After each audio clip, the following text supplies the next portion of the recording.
This is the Business of Reselling podcast. I'm your host, Jessica Oman.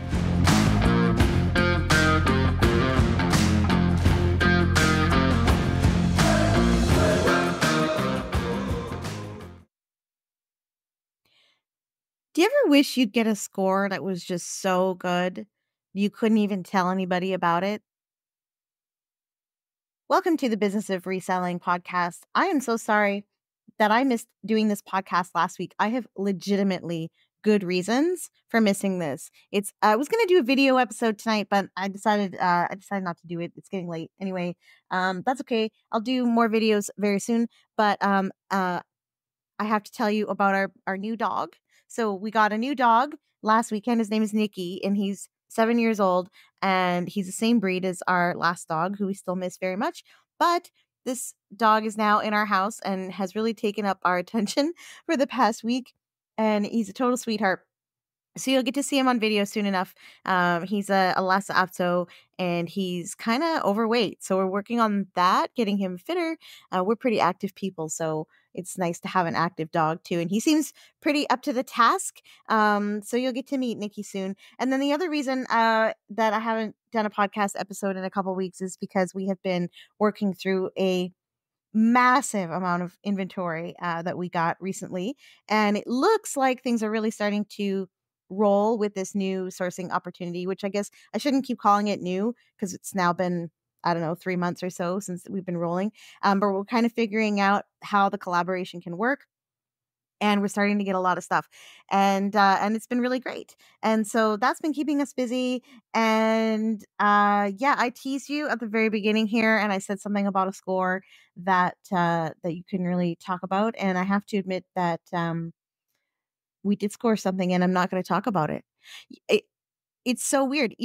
This is like, resellers want to show off their bolos and their great finds and their things. And you've seen me talk a lot about some pretty amazing stuff that we have sold. And yeah, I'm going to keep this one to myself. The only thing I'm going to say is that it almost moves the needle which is my favorite phrase right now. I'm just using that one way too much. So please stop me. When it comes to what we're trying to achieve kind of in our personal lives. And it's close. It's very cool. It's great. Anyway, I can't. That's all I'm going to say. You're going to hate me for that, but that's all I'm going to say. I hope that one day you're in this position too, where you got something you can't talk about. But I can talk about my dog, who's arguably better than the great score because he's like absolutely amazing. So anyway, that was awkward, but I just wanted to explain why the podcast hasn't been around for a couple of weeks, and hopefully I can get back on track with some videos. And thank you for your feedback. Even though I still have a very small audience right now, I do see people like post links to my podcast sometimes in Facebook groups and stuff, or give me really positive comments about what I'm doing. So I really appreciate those. Keep them coming. And if you're so kind to leave those types of comments, please also make sure you share this podcast with a friend that you think would like it. So with regards to the podcast, I want to start having guests, and I kind of have teased that I'm going to have guests. Here and there. But I really want to do it. And I have like a list of people in mind that I'd like to approach and sort of have on the podcast to do some interview style episodes, because as much as I love just sitting here and talking into the microphone by myself, it's great and all. It would be cool to have some different kinds of formats and hear some different voices and perspectives. So what do you think of that idea? Do you think I should have some guests? And if you think there's someone in particular that I should have as a podcast guest, then leave a comment or send me an email and let me know who you think that should be. And I'm going to do guests, maybe, I don't know, every couple of months or so, just for something different. So yeah, I just wanted to mention that and give you a little update. Our March sales have been not bad. I think that they are going to get better as we get towards the end of the month, because we are posting some really cool stuff at a pretty rapid pace. So we have a couple of helpers. I could still use more, but we're getting a lot more stuff listed, and it's quality inventory. We recently got some stuff that we didn't. At first, we were like, oh, it's cool, but then we found out that it's really cool. And it was like all of this costume jewelry, and the makers were, one's called Heidi Daus, and another, and then there's this stuff from Joan Rivers, which of course Joan Rivers had a line of fashion and jewelry. Of course she did. And but I didn't know that until recently, and I didn't realize that it had much collectible value. But now we have a lot of it, and so it turns out there's some pretty expensive brooches in that mix of stuff. So it's been fun getting all things like that listed, and we have lots of other jewelry and garments and shoes and lots of really good fashion stuff that's going to be coming into our store. So we've been busy and it's been fun. And I know that the March sales are going to pick up for sure. And as we get into spring, I'm pretty confident that we're going to do very well. So that's kind of the ground level stuff. And I want to do this episode about, I called it Find Your Why, which I don't know, that's kind of a cringy title. Like, honestly, it is. But I've been thinking about like high level, like mission, vision, like purpose for being in business stuff lately. And I'll get into why. But I thought it might be interesting to you if I did a short episode on that and whether it's important in reselling, whether it's something that you need to be thinking about. So listen up and tell me what you think at the end if this is something that's important to you. I don't think it's necessarily going to be important to all resellers, but since this podcast is about scaling up, and I do think it's more important for anyone who's trying to scale up any type of business, I'm going to talk about it. So here we are. So I used to discuss mission and vision and values concepts all the time in my consulting business when I used to help people write business plans. So I won't get into values today. It's a big topic, but I'll mission and vision. Okay, so people think, oh, it's kind of this like high level, like pie in the sky, concepts in a business, and what does it really mean? A vision statement, according to BDC, and I've linked this source in the show notes. A vision statement expresses a company's main goal for the future, while a mission statement concisely explains how that goal will be achieved. So I think it was Apple. Maybe it was Microsoft, but I think it was Apple. Way back in the day, when they were a new company, they had a vision of a computer in every home. I think it was a computer in every home, which clearly happened. Now multiple computers in every home. And I don't remember what the mission statement was, but this is what their vision statement was. Or maybe they called it their mission statement and got it all wrong. See, that's the other thing in business is we get these concepts backwards all the time. But anyway, that's what they used to say, and it worked. So they had this vision for the future, wanting to have a computer in every single home. And of course, they've, changed the technology industry and the way that we work and the way that we do everything. And of course, we all have computers in our homes now. So they achieved that vision. It must be something else now, I'm assuming. And so anyway, that's kind of what mission and vision are about. And I did the work on this when we did our rebrand like 3 or 4 years ago.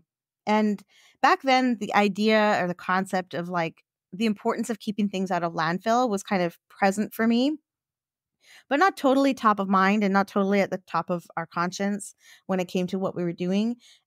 Most of our business was still about kind of the thrill of the hunt and like finding those great deals at estate sales and all of that stuff that really makes the business fun and exciting. The stuff that we all love, right? And of course, this is still what makes the business fun. And it's great and it's motivational and it's a driver.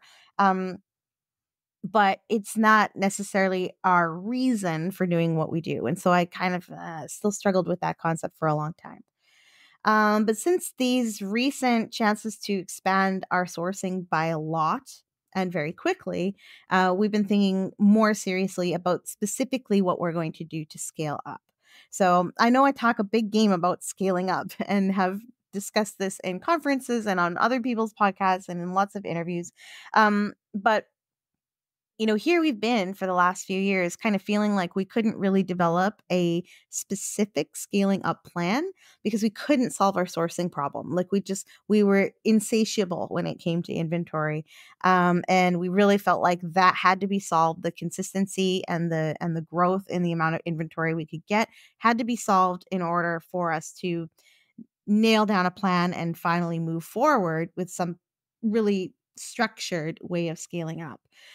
So while I wouldn't say like our sourcing problem is totally solved, because all of this stuff is still very new, and of course I still have not been able to go like exactly public about what we're doing, um, we have been able to acquire a lot more and a lot more consistently. So it's helping to solve that sourcing problem. And so it's got us thinking like, how are we really going to do this and manage this growth and get to seven figures in revenue and then eventually beyond? And I just keep coming back to this idea of like the circular economy. Because what we're doing right now is we're acquiring a lot of stuff that's destined for the garbage, right? So that's what's happening. And I think a lot, I have been thinking a lot lately about the idea of like reuse and repurpose and just making sure that that happens before recycling. That we're, what we're doing as resellers is extending the useful life of products. And so whether you sell like vintage patches or sewing kits or models or like, it doesn't even matter what you sell. You're transferring the ownership of those things to somebody who's going to love and appreciate them, and you can only hope that they'll do the same when they're done with those items. But we're helping keep things alive, like that's a big part of it. And so that's what we do as resellers is actually really integral to the concept of the circular economy, that we have items and we need to repurpose them, reuse them, um, keep them alive, I don't know, reformat them to create new products. There's all kinds of big kind of ideas that are part of circular economy concepts. But as resellers at scale, especially, and collectively, I think too, as small resellers, we have a chance to actually influence the way waste is handled, at least at a local level. Um, But there's problems with that. There's resistance. People protect their garbage. I'm sure you've been in a situation, whether it's at an estate sale or even if it's at Value Village, or you've been somewhere where, there's a person who's about to throw something away and then you want it. And as soon as you want it, they suddenly want it back. I don't know if you've ever been in that situation, but we have actually quite a few times where it's like, no, everything in the house, take it.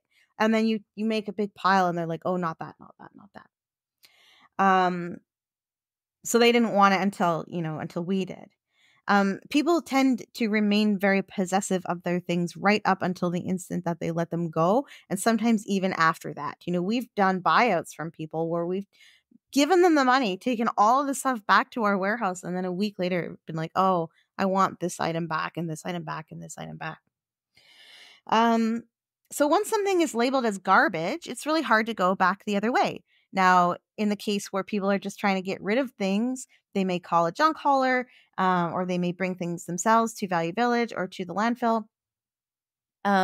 It's once those things are gone, they're gone. You can't take them back out of the trash. If Value Village takes that and decides not to put it on their shelf, like our local Value Village has a gigantic dumpster right out back, and they throw all kinds of things in there. So, a lot of stuff they end up getting ends up in the trash anyways. So it's hard to go back, right? Once it's garbage, it's garbage. It's gone. There's not much you can do. So we got to keep it out of the garbage. And so that's one of the problems, I think, with like landfill diversion and waste diversion and some of the things that we're trying to do as resellers, especially if we're trying to scale up. People are like, no, that's trash. And I've labeled it as trash, and therefore it remains trash, and you can't have it. There's also a bit of stigma about garbage picking and dumpster diving, that it's gross or the people who do it are dirty. But who cares if they're dirty, right? Doing a service here. So there's kind of that side of it. So there's little parts of resistance in the world of like waste diversion and waste management, and people tend to not want to change their thinking about the way that garbage is handled. And I think that's true at like a personal level, and it's also true at a corporate level. So anyway, the more I think about this as we grow our business, the more I'm getting passionate about waste management, and the more I know that we as a society are doing it all wrong. Locally here in Vancouver, we have We have a bunch of different places you can bring things to get recycled. Two of the big ones are NCorp, which takes cans. They take electronics, they take solvents. I think they take cardboard, and depending on the facility, they take a few other things. And we have the Zero Waste Center, which takes everything from packaging materials to propane tanks, appliances, metals, electronics, and all of that. And you can drop all of that stuff off for free at those facilities for recycling. Now we've picked stuff from NCorp, like that gets left on the loading bay that was perfectly good. They don't have a process within their organization to differentiate what is recycling, what is truly recycling, and what still has a useful life. They don't want it. And they're protective of it. Once it's on their bay, it's theirs. They don't want to have other people in there.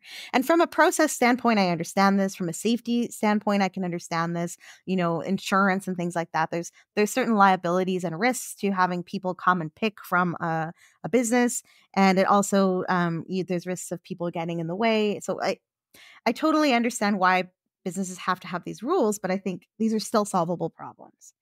And like at our Zero Waste Center, which we ironically call it like the total waste center, because there's all kinds of things in there that are also not trash, that are not even ready for recycling.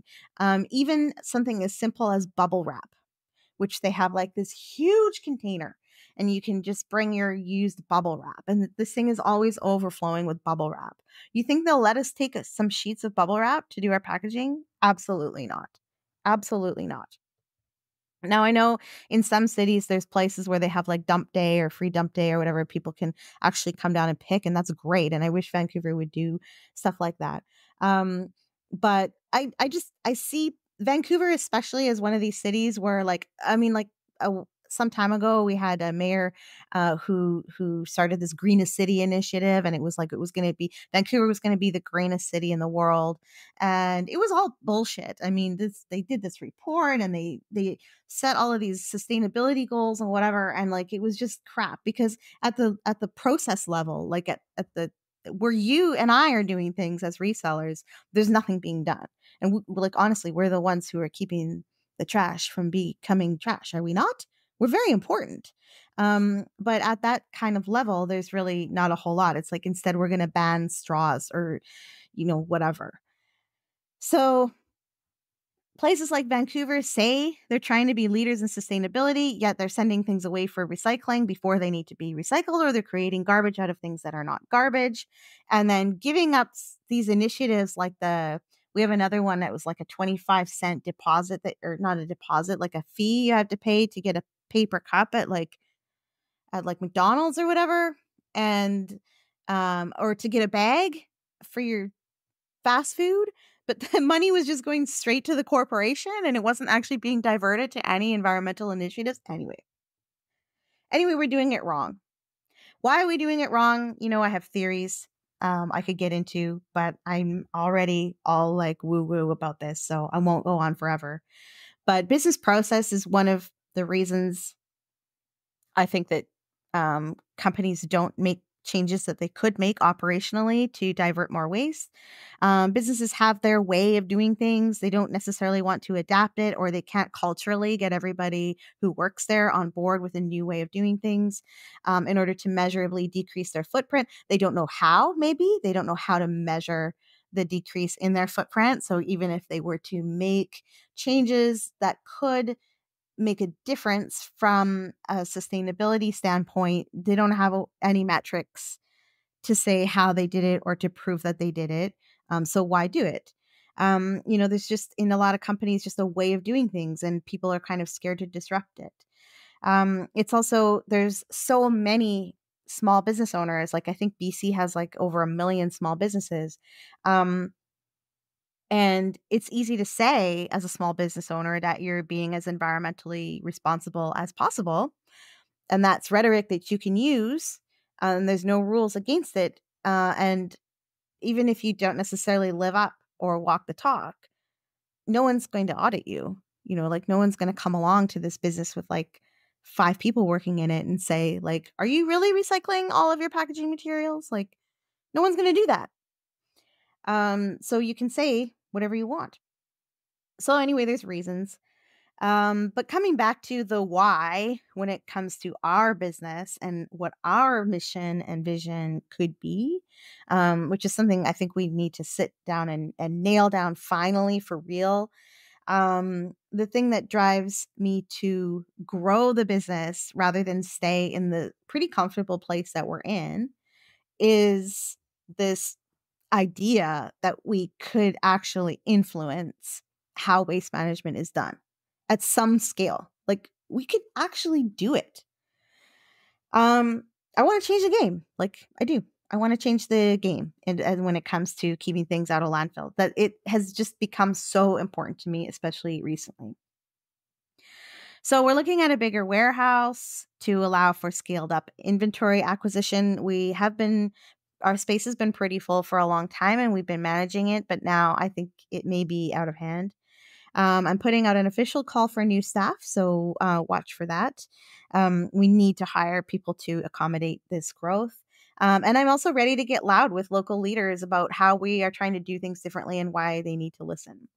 So that's a long road and it's a long path, but it's really got me fired up, which I think you can probably tell. And so I've been thinking, what is our vision and how could we describe it?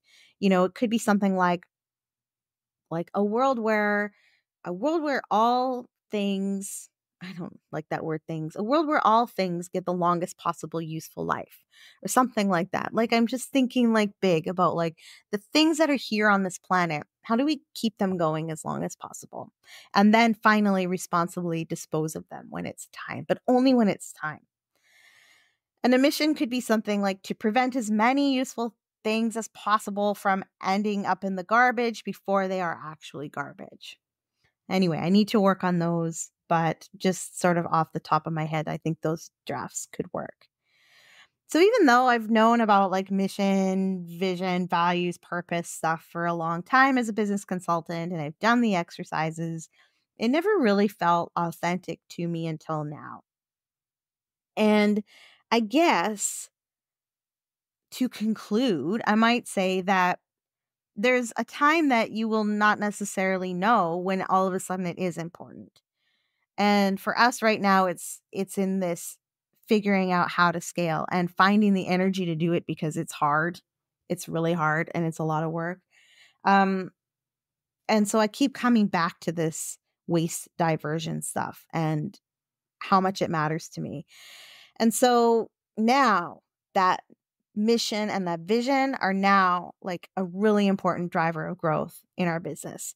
And it's keeping us focused on where we want to take it. And now I'm more motivated than I've ever been. And so I did a whole podcast about it. And I don't know if you thought that was totally boring. Hopefully not. I certainly enjoyed getting it off my chest, to be quite honest. But I wanted to share that with you. And if you're interested in that, and I assume that if you're listening to this podcast, you are interested in scaling up your business somehow, think about it. Like, is now the time to kind of sit down and really articulate your mission and vision? Or is it something that can stay on the back burner until you decide like specifically where you want to go with this business? Anyway, I hope you liked that one. It was a lot. I know. I've got some resources in the show notes for you if you want to learn a little bit more about it. And don't forget, we're always buying because we can't stop. Hook us up with a great pick in the Pacific Northwest or British Columbia and you will receive a gift. Like and subscribe, youtube.com/@StorageWarrior podcast. If you're listening to this on a podcatcher, thank you. But please come over to YouTube and you'll get some additional extra content there. Anyway, we'll see you next week with just a tip. Have a great evening, everybody.